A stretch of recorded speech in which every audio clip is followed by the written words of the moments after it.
Me ollaan täällä Seinäjoen Piirin tiellä, Piirin alueella, jonne Sevaskodit Oy rakentaa uutta vuokrataloa. Tuohon rakentuu 7-kerroksinen kerrostalo. Ja tähän valmistuu kaiken kaikkiaan 73 eri kokoista asuntoa yksiöistä kolmioihin.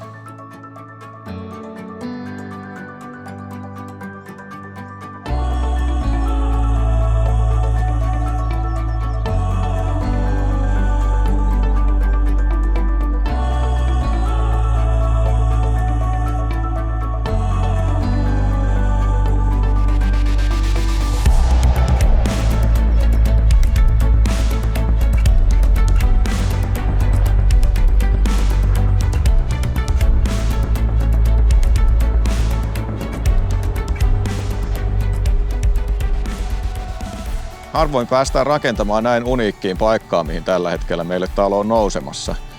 Eli ollaan täällä Piirin alueella ja toi vanha Piirin alue on tuossa vieressä. Ja nyt tää uusi alue Piiriä rakentuu tähän viereen.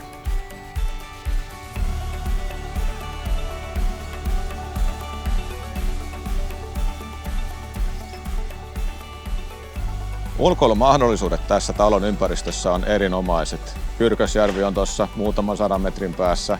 Myös jo oppilanvuoden liikunta-alue kuntoratoineen on tässä ihan kävelymatkan päässä. Talon on tarkoitus valmistua joulukuussa tänä vuonna ja loppukesästä me kerromme, milloin asuntoja voi ruveta hakemaan.